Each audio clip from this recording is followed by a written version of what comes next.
Bonjour à tous et à toutes. Il n'est pas d'univers plus incertain que celui de l'enfermement et que celui de l'internement. Il n'est pas de temps plus incertain que celui d'une guerre, et en particulier la Deuxième Guerre mondiale.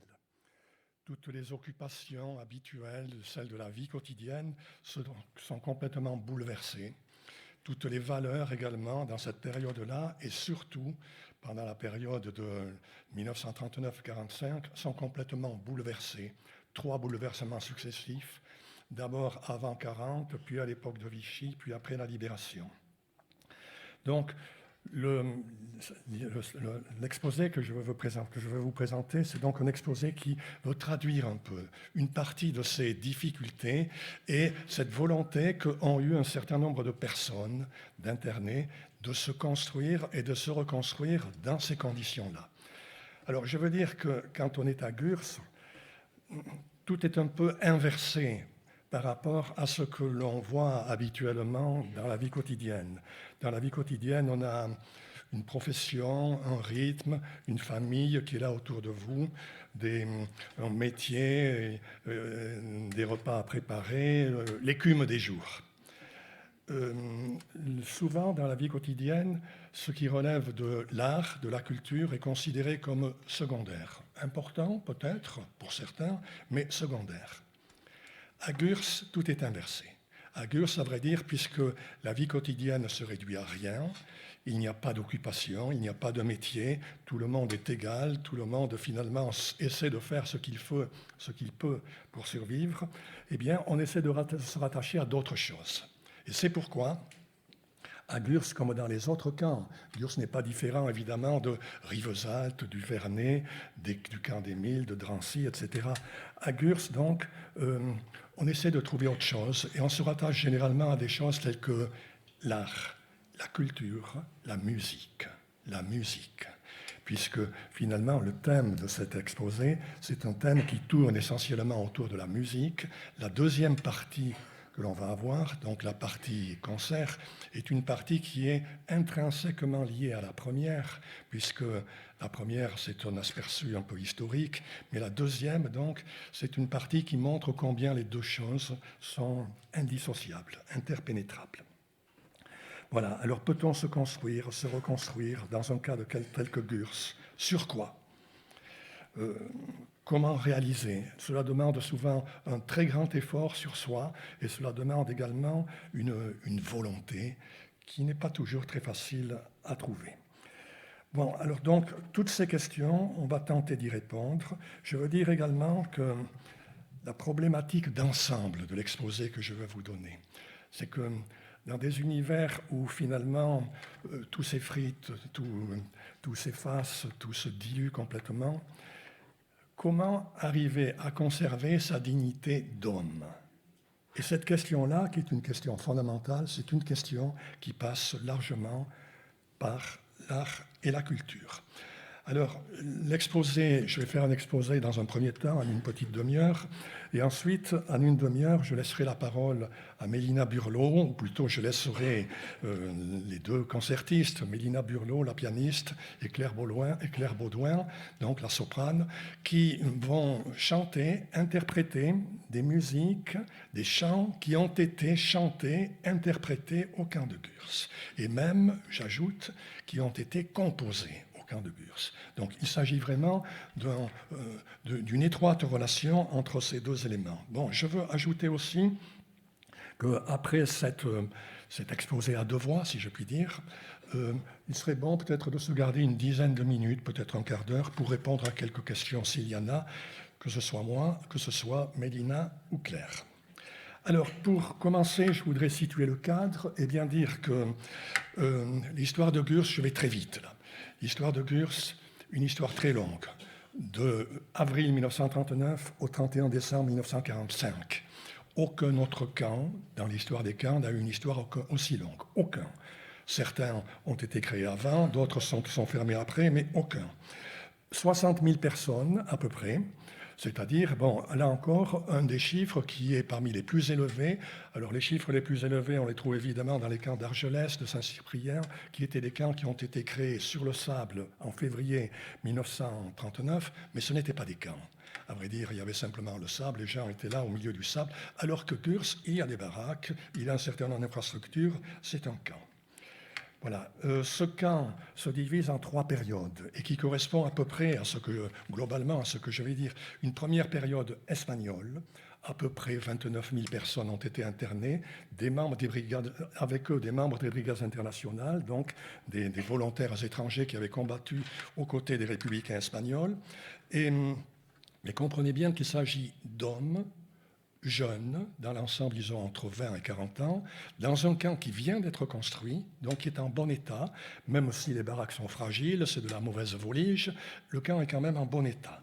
Et donc, cela explique pourquoi il y a eu une résistance physique et morale, sans doute beaucoup plus forte que dans les périodes précédentes. Ensuite, deuxième phase, c'est l'été 1940 et en particulier les mois de juin et juillet 1940. Là arrivent au camp environ 12 000 personnes. Il s'agit en majorité de femmes, là encore assez jeunes adultes, à peu près le même type que le précédent, même s'il y a aussi des enfants et des personnes beaucoup plus âgées. Et ces femmes, pour l'essentiel, proviennent de la région parisienne parce qu'il s'agissait de personnes qui avaient fui, ce sont des Allemandes, des Autrichiennes et des Tchèques, elles avaient fui leur pays qui était lui-même, pour éviter les persécutions qu'elles enduraient, elles s'étaient réfugiées aux Pays-Bas, en Belgique, en France, et au moment de l'attaque du 10 mai 1940, elles quittent ces pays-là, elles arrivent jusqu'à Paris, et là, à Paris, le commandant militaire de la base de Paris déclare qu'il faut récupérer toutes ces personnes-là et les mettre à côté de la population française. Alors, on les rassemble dans des stades, c'est toujours les mêmes, stade Buffalo, stade du Veldiv, Roland-Garros, on les rassemble dans des stades et de là, ensuite, on envoie les hommes à Saint-Cyprien, à côté de Perpignan, et les femmes à Gurs. Donc, on a ainsi près de 9 000 femmes qui arrivent à Gurs et d'autres également. Et au cours de cette deuxième période, eh bien, on a aussi d'autres activités. Il s'agit de femmes qui sont souvent assez dynamiques, on y reviendra. Troisième période, c'est la période de Vichy. Alors c'est évidemment la pire période, parce qu'à partir du mois d'octobre 1940, je rappelle que le statut des Juifs c'est le 4 octobre ou le 3 octobre, donc à partir d'octobre 1940, les Juifs qui viennent de pays étrangers, essentiellement pour l'essentiel qui viennent du pays de Bade, le sud-ouest de l'Allemagne, ces Juifs-là sont donc enfermés dans le camp. Et le problème, c'est que c'était ces personnes qui étaient restées jusque-là dans leurs habitations, et c'était donc des personnes qui étaient restées là parce qu'elles avaient un petit métier, un atelier de couture, une boutique, je ne sais quoi, et donc elles sont souvent confrontées donc à une situation particulière. Elles voulaient garder leurs biens. Finalement, elles sont raflées en octobre, elles sont envoyées à l'ouest sur la ligne de démarcation française, et de là, elles sont envoyées à Gurs. Mais comprenez bien qu'il s'agit de personnes qui sont âgées, parfois même très âgées. Parfois, on a des personnes qui ont 80, 90 ans, et que rien n'a préparé dans la vie précédente à endurer de telles difficultés ou à affronter de telles épreuves. C'est pourquoi ça se passe très mal, et c'est pourquoi cette période-là est une période pendant laquelle on constate beaucoup de décès.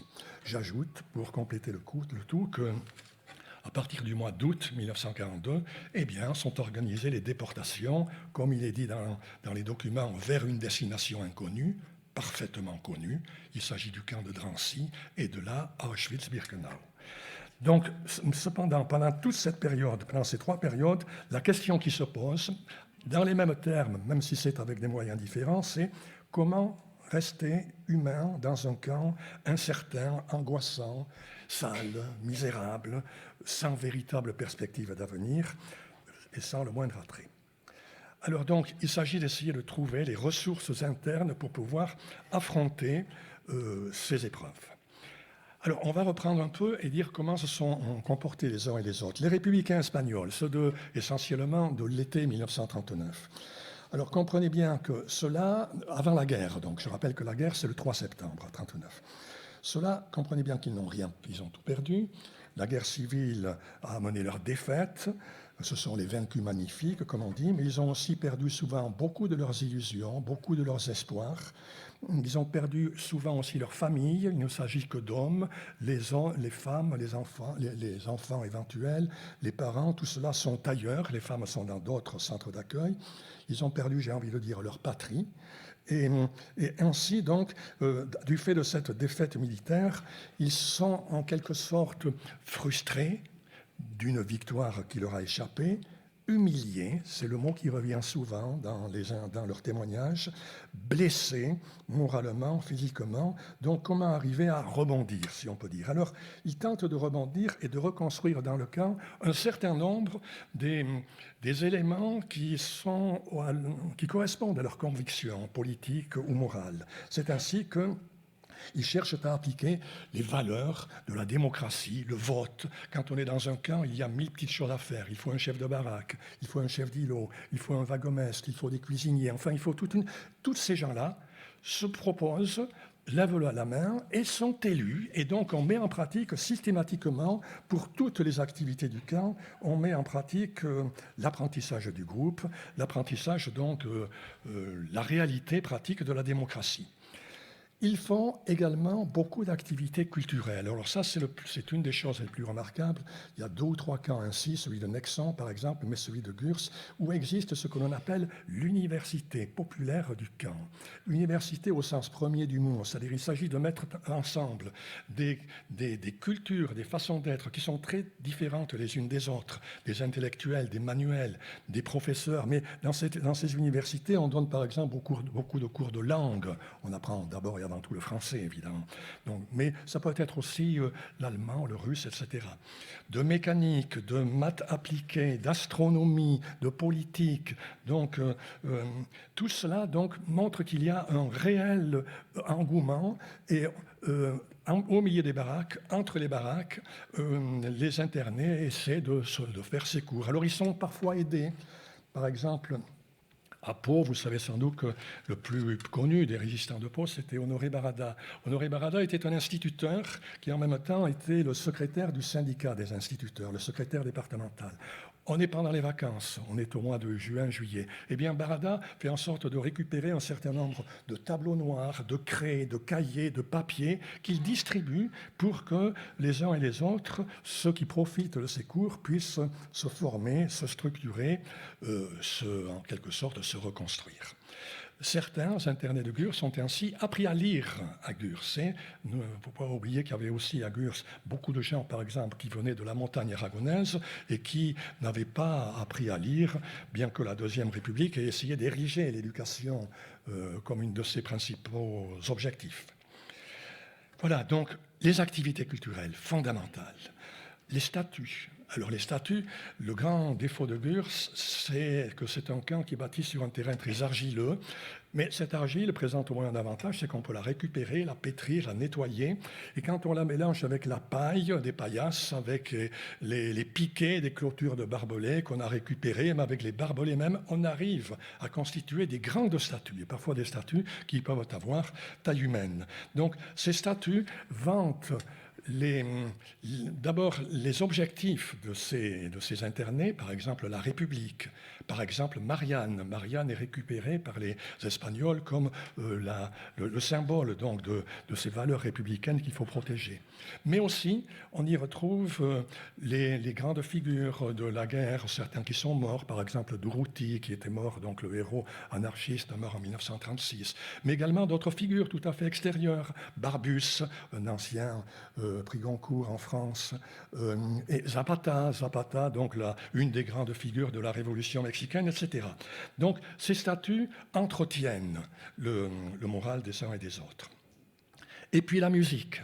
Alors la musique est très différente de celle qu'on va observer ensuite, puisque c'est surtout une musique de groupe. Ce sont surtout des chœurs, et on verra que parmi cette musique, il y avait un certain nombre de grands musiciens.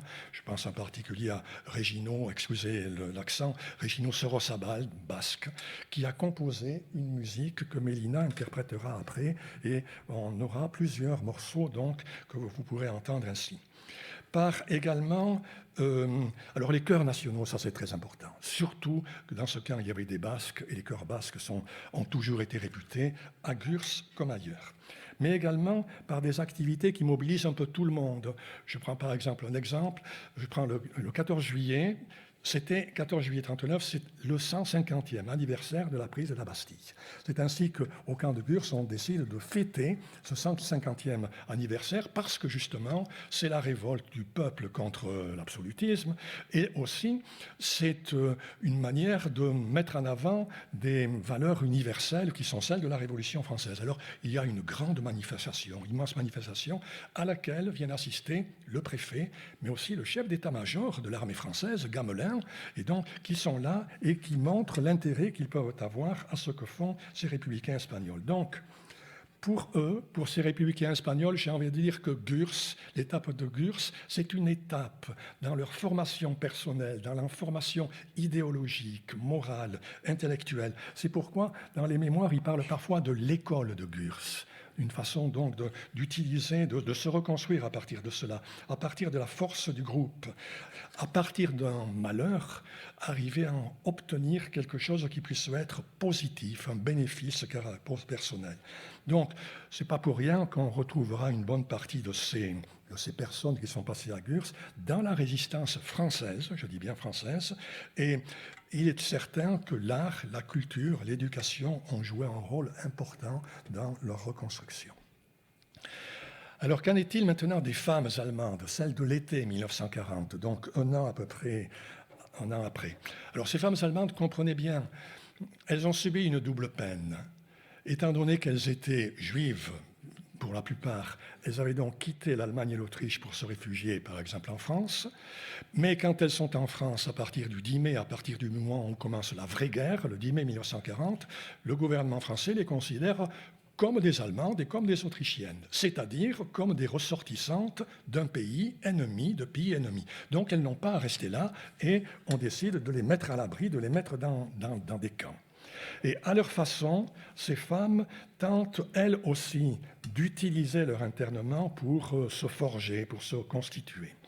Alors, ce qui est au cœur de leurs activités, c'est évidemment les activités culturelles, surtout qu'il y avait parmi elles, du beau monde. Par exemple, quelqu'un comme Hannah Arendt est la plus connue, évidemment, mais vous aviez déjà aussi comme Lisa Fitko, qui ensuite a écrit un grand nombre d'ouvrages et a organisé un réseau de passage vers l'Espagne.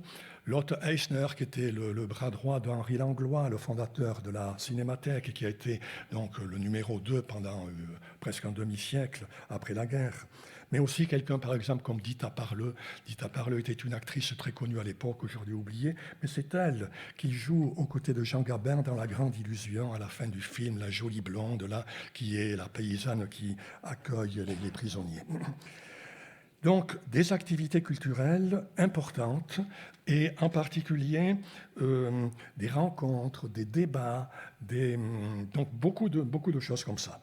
Donc, des activités culturelles, beaucoup de musique, de chants, des concerts. Alors, on aura quelques exemples ici. On va voir, par exemple, un extrait d'un texte d'Anna Ashram qui introduit ces activités, essentiellement donc le chant, mais également d'autres activités dont j'ai envie de dire qu'elles sont plus féminines, c'est-à-dire, par exemple, la gymnastique, la danse, enfin, plus féminine, je veux dire, à cette époque-là.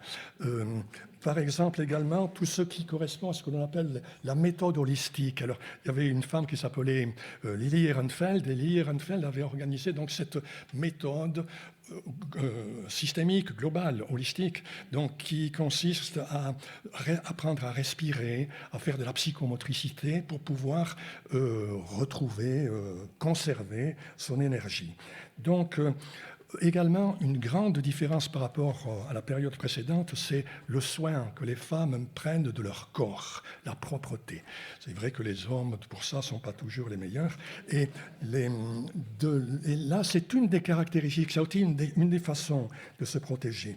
J'ajoute aussi la méditation, la concentration, le rôle important de la poésie, le rôle important également le recueillement. Et puis, déjà, mais assez peu souvent, mais il faut quand même l'évoquer, la prière, la religion, qui peut également avoir un rôle important. Donc vous voyez, c'est très différent de la première période, très différent de ce que l'on va observer ensuite. C'est probablement beaucoup plus individuel, beaucoup plus intellectuel, mais aussi beaucoup plus intime. On est plus dans la formation personnelle plutôt que dans le groupe. Mais pour elle aussi, c'est une école. Je ne peux pas m'empêcher de penser que l'ouvrage principal d'Hannah Arendt, Le système totalitaire, c'est un ouvrage qui trouve son origine véritable dans son expérience des camps, et en particulier celle de Gurs. Donc là encore, l'art et la culture sont au cœur de la reconstruction. Qu'en est-il maintenant des Juifs de l'époque de Vichy? Comment arriver à se ressourcer? Alors les conditions sont très différentes. Les conditions par rapport à l'époque précédente sont différentes. Ces Juifs sont internés, arrivent en octobre, sont internés donc l'hiver et le printemps. Le Béarn, c'est une période très agréable, c'est un pays très agréable, mais il pleut, et en particulier l'hiver et le printemps. Et dans un camp tel que Gurs, qui est argileux, ça devient un véritable marécage, un véritable bourbier. Pour les personnes âgées, par exemple, le simple fait de vouloir aller aux tinettes, aux toilettes, à l'autre bout de l'îlot, c'est une véritable expédition cruelle. Parfois, elles tombent dans la boue, elles se débarbouent, elles se débattent dans la boue. Et la plupart des gens rient, c'est toujours drôle quand on voit quelqu'un tomber, mais c'est surtout pour ne pas pleurer. Je crois que la plupart des gens s'efforcent de rire. Donc, ces baraques sont très détériorées par rapport à la période précédente, aux deux périodes précédentes. La nourriture est beaucoup plus dure, beaucoup plus rationnée, c'est les vraies rations.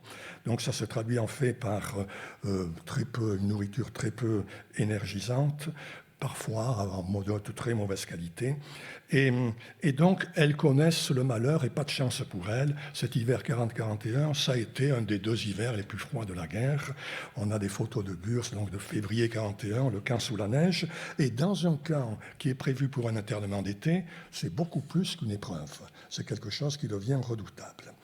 Alors, quelles sont les principales activités pour pouvoir arriver à endurer et à se reconstruire? Il y en a essentiellement trois. La première, on va y revenir, on en va reparler beaucoup, c'est évidemment la musique.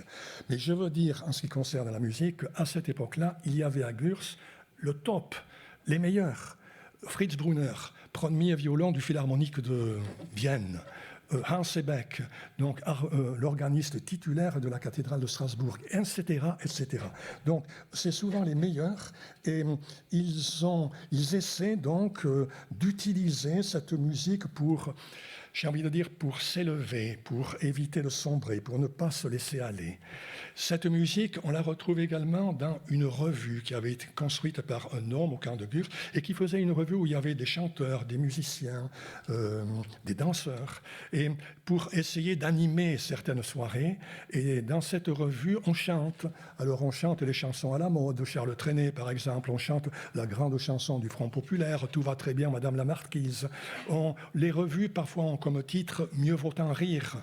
On comprend bien que toutes ces chansons, tout ce qui est fait, c'est au deuxième degré qu'il faut le prendre, puisqu'il s'agit d'essayer de ne pas trop sombrer. Donc, la musique, rôle fondamental. la religion. Alors là, ça change beaucoup par rapport aux deux périodes précédentes. La religion, ici, trouve toute sa place. Le but principal, me semble-t-il, de la religion, c'est de permettre aux gens de vivre, de les aider à vivre, y compris quand on a des difficultés terribles. Eh bien, la religion et les rabbins qui ont survécu, ils disaient que les trois grandes fêtes juives, c'est-à-dire Pessah, la Pâque juive, mais aussi Hanouka, la fête des Lumières, c'est très bientôt, c'est dans un mois, cette fête des chandeliers, mais aussi Sukkot, ces trois grandes fêtes juives étaient célébrées avec une ferveur, avec une intensité telle que, disait-il, on l'avait quasiment jamais vu avant et on ne le retrouvera jamais après. Donc, et même, il faut noter que même les juifs laïcs, ceux qui se moquaient totalement de la religion, sont pris un peu par ce système et donc beaucoup d'entre eux essaient d'avoir ces pratiques religieuses qui les a aidés. Et puis une troisième chose également, qui est beaucoup pratiquée pour essayer de se reconstruire et d'aider, alors c'est un peu surréaliste ce que je vais dire, mais c'est la réalité, c'est l'aide aux enfants. C'est-à-dire comment arriver à aider les enfants. Alors on peut les aider en les suralimentant, comme on disait, en leur donnant du lait, mais la plupart du temps on les aide en les faisant partir du camp. C'est-à-dire qu'un certain nombre de parents décident que ce qu'ils ont de plus cher, ce probablement qu'ils ont fait de mieux au cours de leur vie, leurs enfants, il faut les sortir de là. Et c'est ainsi que près de 450 enfants juifs quittent le camp avec l'approbation des parents. C'est le pire déchirement pour eux. Quittent le camp en disant « bon, mais voilà, au moins tu auras une chance de t'en sortir ». Alors plusieurs personnes, la CIMAD par exemple a beaucoup travaillé là-dessus. Une personne qui était très connue, c'est Martha Sharp, qui avait été une députée à la Chambre des représentants des États-Unis. Martha Sharp, qui a une plaque rue Castetno, ici à Pau, eh bien, a sauvé un certain nombre d'enfants, et Noël Field et d'autres ainsi. Cela a donné des enfants cachés, et parfois les enfants de ces enfants cachés ont pu bien s'en sortir. Je veux prendre juste un exemple, quelqu'un comme, pour parler de personnes un peu connues, une personne comme Jean-François Copé, Pierre Moscovici, sont des enfants d'enfants cachés. Donc, ce qui prouve que si peut-être la famille des enfants cachés a eu du mal à rebondir, parfois les autres se sont totalement intégrés, et même beaucoup mieux que ça, au sein de la société. Alors, il est évident que ces activités, toutes ces activités n'évitent pas, n'empêchent pas les déportations à Auschwitz, mais au moins pendant le temps de Gurs, et en particulier, c'est assez peu de temps, du printemps 41 au printemps 42, pendant un peu plus d'une année, eh bien, elles ont joué un rôle important. Il n'empêche que la plupart d'entre eux avaient bien le sentiment d'être arrivés au bout du chemin, et c'est même si l'art et la culture les a aidés. Alors, ensuite, après Gurs. Après Gurs, alors c'est un sujet immense, comment se reconstruire quand on est un interné de Gurs et que l'on essaie donc de survivre. Alors la question se pose pour les républicains espagnols, du moins, enfin, pour l'essentiel des républicains espagnols. La question se pose très largement pour les femmes de l'été 1940, puisqu'effectivement, elles ont pu, une bonne partie d'entre elles, comme Hannah Arendt, ont pu quitter le camp au mois de juillet, à un moment où le camp s'est ouvert, et celles qui voulaient partir, celles qui avaient les moyens de survivre par eux-mêmes, donc pouvaient le faire. Mais la question se pose très peu, j'ai envie de dire, pour les Juifs de l'époque du pays de Bade. Alors, vous me permettrez d'ailleurs à ce titre de juste raconter brièvement une anecdote. Une des femmes les plus remarquables de l'histoire de Gurs tenait une ONG, donc le Secours suisse, et s'appelait Elsbeth Kasser. Elsbeth Kasser était une femme c'était une très belle femme. Elle était grande, blonde, des yeux clairs, un beau visage, et dans l'univers sordide de Gurs, on ne voyait qu'elle. Et les internés disaient, mais quelqu'un d'aussi beau, ici, c'est un ange directement descendu du ciel. C'est d'ailleurs la raison pour laquelle elle était surnommée l'ange de Gurs. Elsbeth Kasser a aidé les uns et les autres, et en particulier donc essayer de distribuer aux enfants et à leurs parents des surplus de nourriture. Et puis, j'ai rencontré Elsbeth Kasser, moi, à la fin c'était peu de temps avant sa mort. C'était au début des années 90, elle avait tenu à revenir à Gurs. Et j'étais avec elle, et je circulais sur la route du camp avec elle, et je sais que je lui avais dit une banalité, du genre « c'est extraordinaire ce que vous avez fait quand vous êtes ici ». Et je me souviens très bien qu'elle s'était arrêtée de marcher, elle s'était retournée vers moi, elle s'était plantée devant moi, les yeux dans les yeux, un regard très clair, mais un regard très dur. Et elle m'avait dit, oui, peut-être. Mais vous savez, ils sont pratiquement tous morts à Auschwitz ou à Majdanek. Et on sentait que pour cette femme, qui était une femme foncièrement bonne, généreuse, aimable, avec une voix douce, ça avait dû être une souffrance terrible jusqu'à la fin de sa vie, pendant le demi-siècle qu'elle a connu après l'histoire de Gurt, de savoir qu'elle les avait aidés pendant un an, pendant quelques mois, mais qu'en fin de compte, ça n'avait rien résolu au sujet. Alors voilà, je me suis tu et je l'ai laissé à son silence et à son deuil surtout. Alors donc, dans la pratique, donc, comment faire pour arriver à survivre? Alors on a beaucoup utilisé, après la guerre, des faux remèdes, des mauvais remèdes. Le premier de tous les pires, c'est probablement le silence, la solitude. C'est le plus fréquent. Je voudrais rappeler que même des gens qui ont beaucoup parlé de leur internement, des gens comme Georges Saint-Prun, avaient commencé par se taire pendant longtemps. Quelqu'un comme Primo Levi, qui a écrit cet extraordinaire ouvrage avec ce titre extraordinaire, « Si c'est un homme ». Comprenez bien ce qu'il y a. Si c'est un homme, on doit le traiter comme ça. Et si c'est pas un homme, au nom de quoi c'est pas un homme? Et en même temps, je ne peux pas m'empêcher de dire qu'il y a une autre lecture que l'on peut faire de ce titre, c'est « Si, c'est un homme ». Donc, eh bien, quelqu'un comme Primo Levi a mis du temps avant de témoigner parce que, comme disait si bien Elie Wiesel, parler est impossible, se taire est interdit. Parler est impossible parce que ça leur arrache les tripes d'arriver à évoquer cette période qu'ils s'efforcent d'oublier.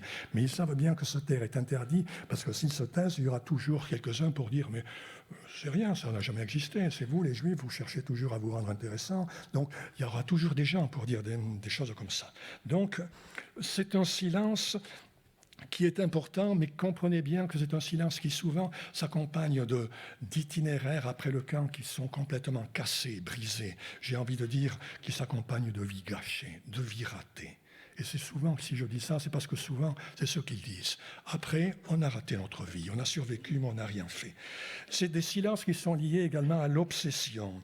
L'obsession, quand on est obsédé par quelque chose, que l'on ne veut pas en parler, qu'on se confine dans le non-dit, eh bien l'obsession ressort.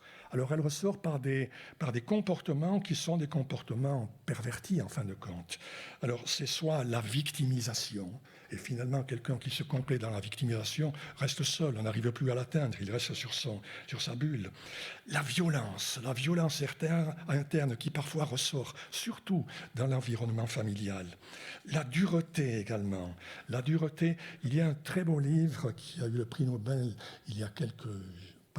le prix Goncourt, il y a quelques années, c'était le livre de Levi Salvaire. Levi Salvaire a fait ce livre qui s'appelle « Pas pleurer ».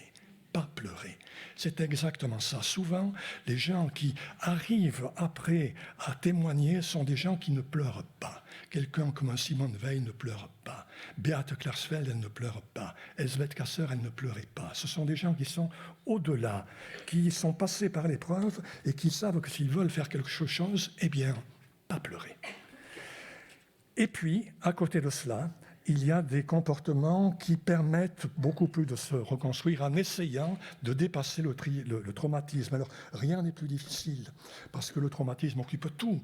La tête, le cœur, le ventre occupent tout, et rien n'est plus difficile. Le seul moyen, c'est de réaliser un travail, et un travail sur soi qui ne peut pas être fait seul, qui peut être fait soit par un psy, mais pas forcément, qui peut être également fait par un ami, des historiens, des gens qui sont capables d'écouter.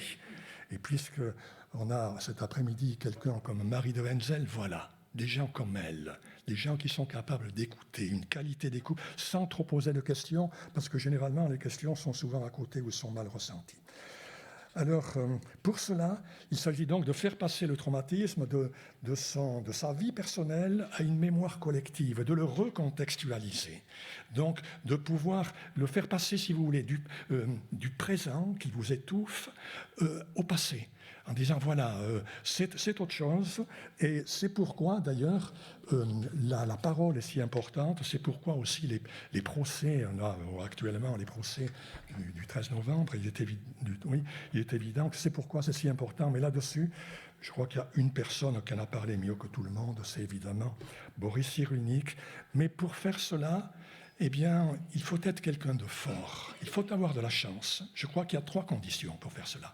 Il faut, 1, avoir une ressource intérieure exceptionnelle. C'est le cas de Cyrulnik. 2, il faut avoir de la chance, parce que même dans le premier cas, ce n'est pas toujours vrai. Et 3, il faut être jeune. Je pense que quand on a 20 ans, ça peut aller. Quand on a mon âge, aucune chance. Donc, il faut tenter de dépasser le traumatisme et de le faire personnellement, mais je ne peux pas m'empêcher de dire également que cette remarque personnelle, c'est bien aussi quand on est en société tout entière. Il y a des pays qui parfois n'ont pas fait ce travail de mémoire, ce travail de deuil, ce travail de retour sur soi. Il y a des pays qui l'ont très bien fait, l'Allemagne d'Adenauer dans les années 50 et 60 l'ont bien fait. Mais d'autres pays, par exemple comme l'Autriche, qui est resté dans le cadre de la victimisation et d'autres, donc, ce qui explique peut-être que parfois, 2, 3 générations après, on constate que ressurgissent les mêmes éléments que ce que l'on voyait avant. Voilà, donc l'exemple de Gurs, je termine par là, montre que l'art et la culture sont au cœur de la reconstruction individuelle et collective. L'humanité passe, quand on est dans des circonstances aussi exceptionnelles que celles de Gurs, passe par l'art et la culture. L'art et la culture élèvent. Et pour reprendre un terme qui est très souvent utilisé dans le domaine de l'art et la culture permettent de sublimer. La sublimation, donc essayer de dépasser. Essayer donc de ne pas s'empêtrer et, en fin de compte, donner envie de vivre. Alors, c'est évidemment le cas de la musique. Et c'est pourquoi je pense qu'il est temps maintenant de laisser la place à Mélina Burlot et à Claire Baudouin, c'est-à-dire de rentrer dans un univers de grâce, de fragilité, de rentrer dans un univers où justement la musique peut exprimer, suggérer l'indicible, ce que souvent la parole est incapable de faire. Et puis de rentrer également dans un univers de paix et de beauté.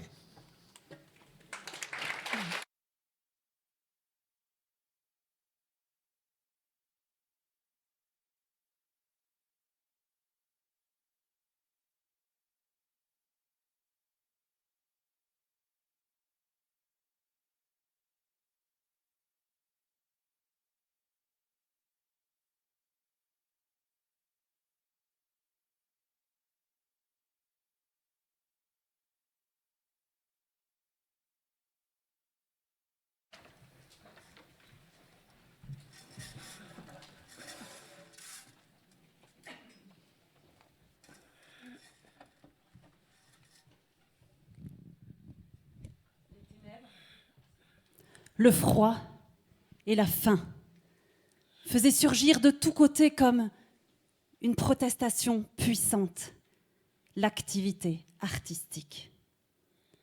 L'être humain souffrant tendait ses forces à l'extrême pour affirmer son existence. Témoignage de Hannah Schramm, internée au camp de Gurs. La musique nous a donné ce que l'internement nous interdisait, l'espoir en quelque chose de beau. Julián Castejón, musicien espagnol interné à Gurs. Vous allez entendre Iturri Negarra, un chant en hommage à la perte d'un être cher, la fontaine qui coule toujours alors que le rossignol coule. Cette chanson a été composée à Gurs par le compositeur basque Regino Zorozabal.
Nous l'avons trouvé, le ciel bleu.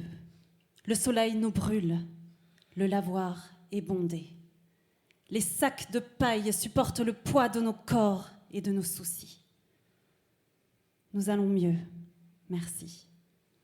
Mieux qu'hier, mieux aussi que demain. Les montagnes au loin que nous admirons aujourd'hui seront pour nous demain le désespoir, le lointain défendu, la liberté que nous n'avons plus. Nous ne verrons, en les regardant, que des fils de fer barbelés qui piquent nos yeux, qui piquent nos larmes. Poème de Vali Carveno, comédienne, pianiste et compositrice, internée au camp de Gurs, dont vous entendrez maintenant la mélodie « La robe de lune ».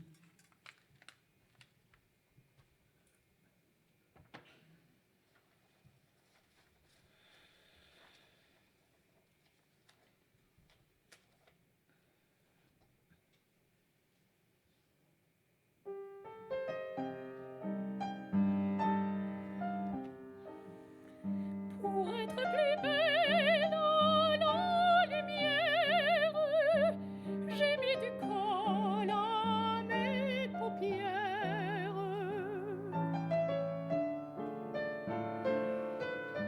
J'ai mis du rouge sur mes lèvres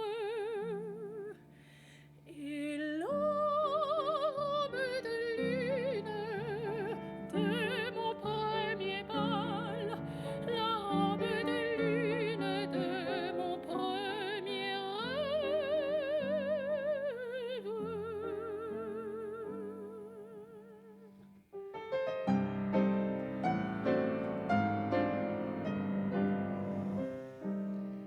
Pour être la reine de la soirée, j'ai mis un lourd collier doré, dans mes cheveux une orchidée.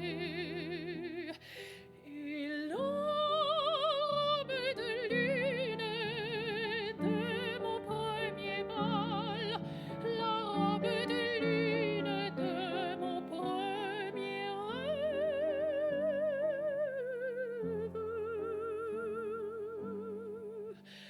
Il est si beau celui de mon amour, avec lui je danserai toujours, dans ses bras j'entendrai le jour. Dans la robe de lune de mon premier bal, la robe de lune de mon premier rêve.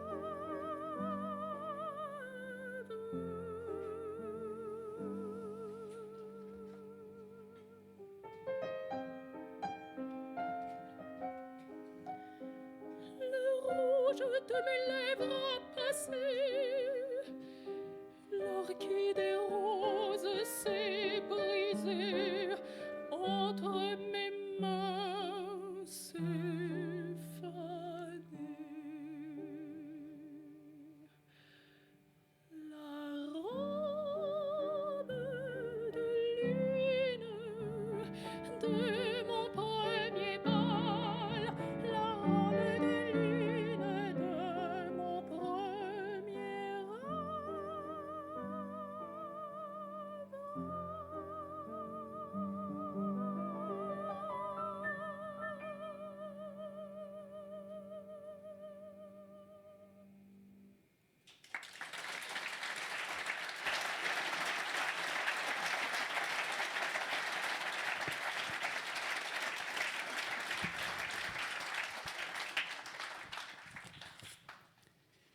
Tu vas dans la vie empli de rêves, mais la réalité s'abat sur toi.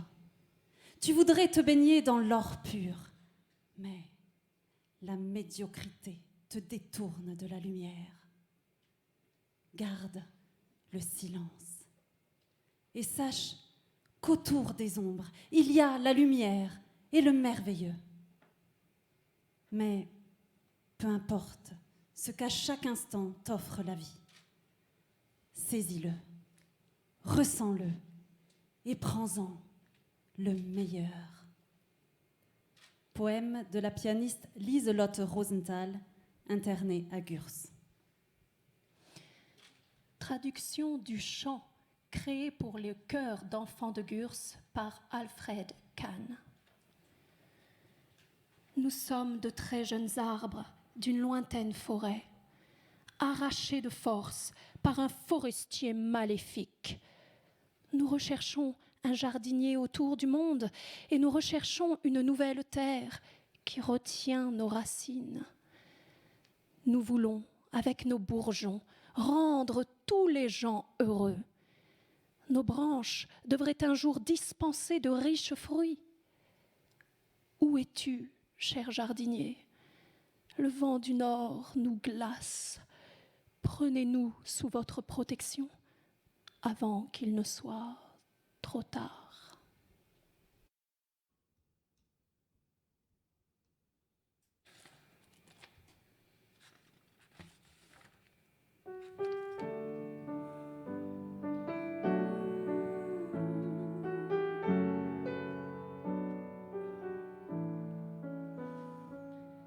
Wir sind ganz junge Bäumchen aus fernem Heimatwald, von einem bösen Förster entrissen mit Gewalt.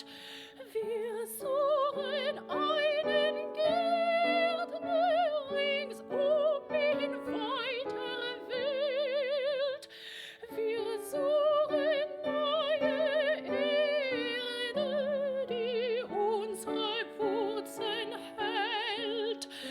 Wir suchen neue Erde, die unsere Wurzeln hält. Noch leben alle Phasen an jedem zarten Stamm und unter Gärtners Händen, da stünden wir bald stramm. Wir werden reichlich lohnen die Mühe und den Fleiß. Wir würden grünen blühen, dem Hegel nur zum Preis. Wir werden grünen blühen, dem Hegel nur zum Preis. Wir wollen mit jungem Grüne die Menschen all erfreuen. Es sollen unsere Zweige einst reiche Früchte streuen. Wo bleibst du, lieber Gärtner? Uns friert der Nordwind weht. Nimm uns in deine Obhut, noch ehe es zu spät. Nimm uns in deine Obhut, noch ehe es zu spät.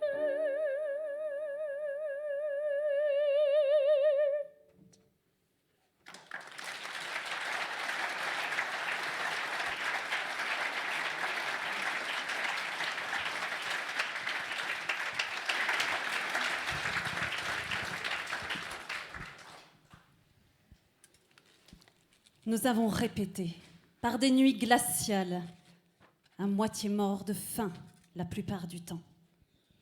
Nous avons chanté, dansé, nous avons ri et pleuré. Mais nous avons porté la joie et la lumière à des milliers et des milliers de spectateurs. Vous ne savez pas ce que cela veut dire. à ceux qui avaient perdu courage. Nous avons retourné l'âme et le cœur. Toutes les souffrances de l'humanité, nous les avons éprouvées nous-mêmes. Mais nous avons fait du théâtre. Songez à ce que cela veut dire. Poème de Heini Wallich, interné au camp de Gurs.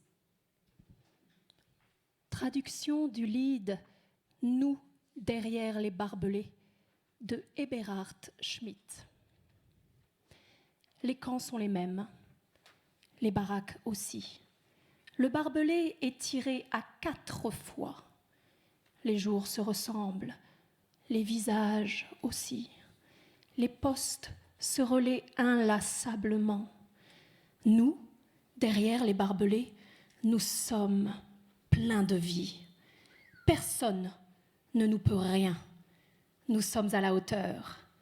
En prison ou en camp de concentration, nous réussissons à vivre, car nous seuls, l'action nous guide. C'est là où sont les fils d'Allemagne ou d'Autriche. Ils ne voient comme but que la libération de leur patrie. Nous, derrière les barbelés, nous sommes pleins de vie. Durant les longues nuits, nous nous demandons que nous réserve l'avenir. Nous pensons aux femmes, enfants et amis, aux souvenirs d'Espagne, à certains jours. Parfois la pluie, parfois le froid, la saleté et la boue nous gâchent la vie. Mais nous savons, le jour viendra où le barbelé tombera.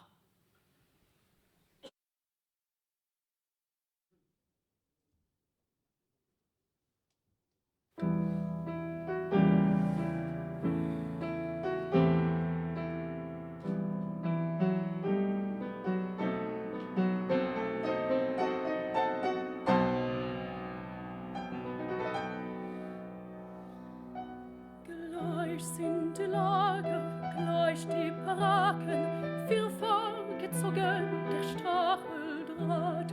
Gleich sind die Tage, gleiche Gesichter, gleichmäßig wechseln die Posten ab.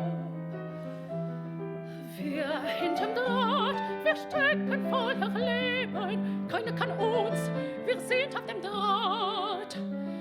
Ob Knastgazeit, wir meistern unser Leben, bei uns gilt allein die Tat.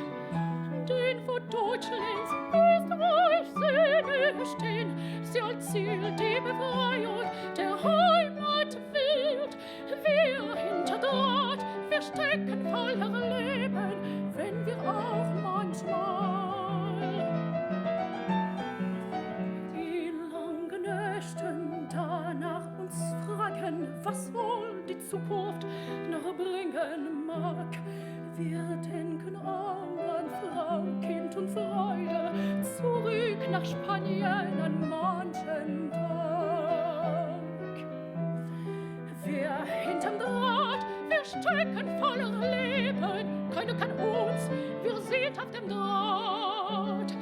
Ob Knastgazeit, wir meistern unser Leben, bei uns gilt allein die Tat. Denn wo Deutschlands Österreich Sehne stehen, sie als Ziel die Befreiung der Heimat sehen. Wir hinterm Draht, wir stecken voller Leben, wenn wir auch hier einmal der Regen, einmal die Kälte, Dreck und Morast uns das Leben vergällt. Doch wir wissen, einmal wird kommen der Tag, an dem der Stacheldraht fällt. Wir hinterm Draht, wir stecken voller Leben, keiner kann uns, wir sind auf dem Draht. Ob Knastgazeit, wir meistern unser Leben, bei uns gilt allein die Tat. Denn wo Deutschlands Österreich Sehne stehen, sie als Ziel die Befreiung der Heimat sehen.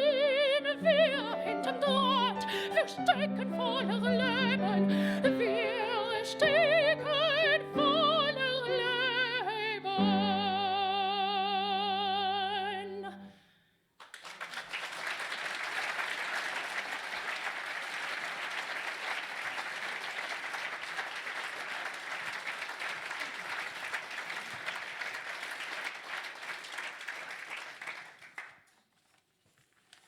L'ambiance de ces derniers jours est terrible. Et l'on essaie de se préparer à toutes les éventualités. Le lieu de rassemblement pour les transports de masse est Gurs, d'où sont parties la semaine dernière 600 personnes. Qui, pourquoi, vers où, d'après quels critères, personne n'en sait rien. Il est étrange de constater que ce qui nous paraissait jusqu'alors horrible, insupportable et inhumain semble aujourd'hui 1000 fois mieux que ce qui nous attend peut-être demain. Mais restons malgré tout confiants. Ce que le destin nous réserve, on ne peut y échapper. Ce qui nous est destiné, nous devons le traverser. Je te serre 1000 fois dans mes bras. Liselotte.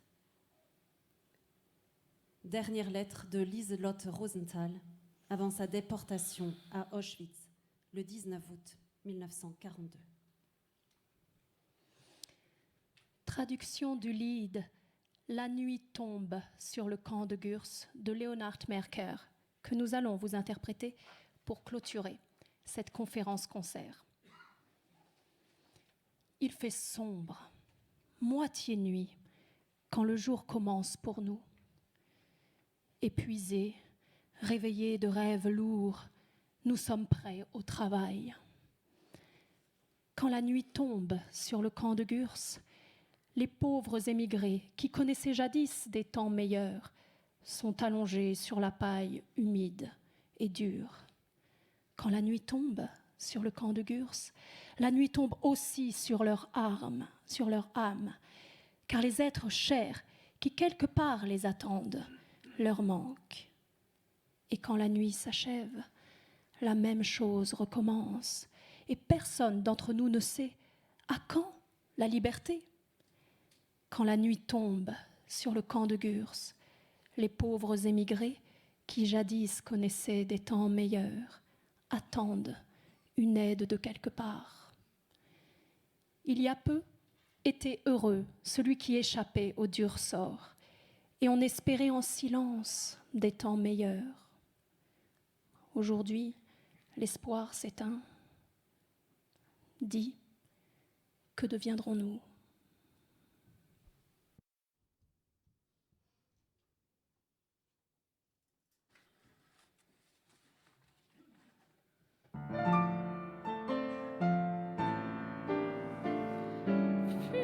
Finster ist noch halbe Nacht, wenn für uns der Tag beginnt. Niederschwerem Traum erwacht, wir bereit zur Arbeit sind.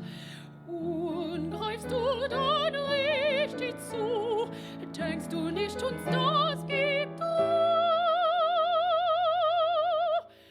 Wird der Nacht in Camp de Gurs liegen arme Emigranten, die einst bessere Zeiten kannten, auf dem nassen, harten Stroh.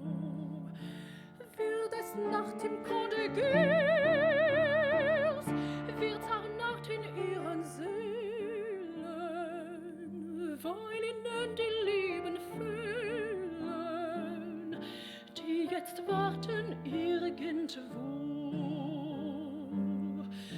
Und geht die Nacht vorbei, beginnt das gleiche einerlei, und keine von uns allen weiß, wann gehen wir vorbei.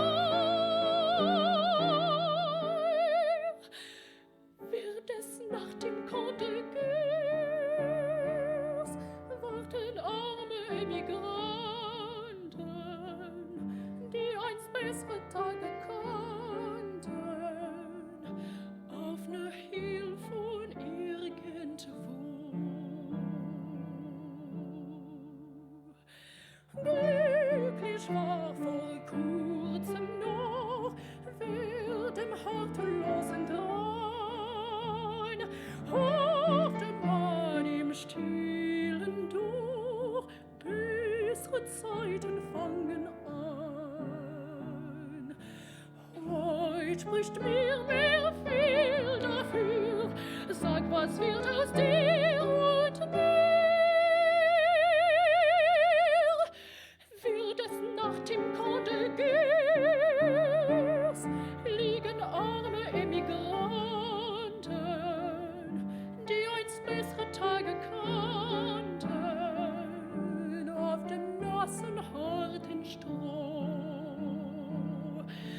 Wird es nach dem Conde Gers, wird zernacht in ihren Seelen, weil ihnen die Lieben fehlen, die jetzt warten irgendwo.